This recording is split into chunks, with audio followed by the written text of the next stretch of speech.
Hey, what's up, guys? It's James. Welcome to another edition of Stare Down MMA TV. I think in this edition we're going to focus on the UFC heavyweight division and all the movement that's taking place right there now. I know that we ended 2011 with Strikeforce announcing that they were going to be doing away with their heavyweight division altogether from here on out. Yet they still haven't concluded their heavyweight Grand Prix tournament. We still have Josh Barnett versus Daniel Cormier, which is coming up here, I believe, on March 3rd.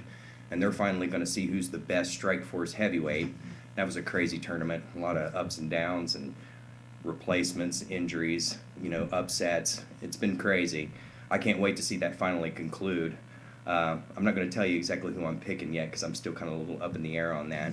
But anyway, due to that, and of course we also know that Zuffa acquired the Strikeforce assets last year, that they've been importing some of the more marquee fighters in the heavyweight division into the UFC already, primarily being Alistair Overeem, who came over UFC debut, UFC 141, completely flattened Brock Lesnar. He's one fight away from getting 4 major titles in 4 major MMA organizations, which is pretty much unprecedented feat in mixed martial arts history so far.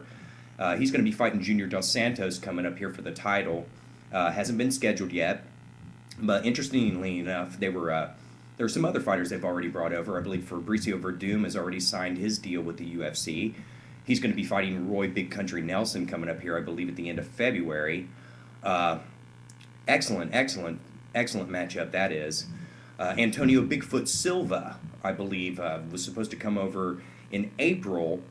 Originally, he was scheduled to fight Cain Velasquez. I believe now that's been done away with. Rumor has it now is that Velasquez is actually going to fight Frank Mir, who, as we all know, had that wonderful performance against Big Nog, in which he broke his arm. It was pretty gruesome, but still, excellent fight. Put Mir, 2-0 against Nogueira. Quite a statement to be made right there. I'm not quite sure if I like the Mir versus Velasquez matchup as much as I liked the Bigfoot Silva versus Velasquez fight. I think that both, no matter what, whether or not they both have it or not, would be greatly entertaining. The Mir Velasquez makes a little bit more sense from a business standpoint for the UFC, so I do kind of see their side of it if that's the reason why they've made this change. I'll be interested to see when they actually do schedule this, and I'm also going to be very interested to see as to who Antonio Silva will be matched up with when he finally does make his UFC debut. Overeem, he shook the foundations of the UFC heavyweight division, and he's got, a lot of people kind of shaking in their boots to see whether or not he's going to be able to pull this off or not. A lot of movement. It's been a while since we've talked about the UFC heavyweight division as being stacked. Actually, Strikeforce dissolving the heavyweight division in their organization will only serve the UFC heavyweight division better, and will bring over even more quality fighters.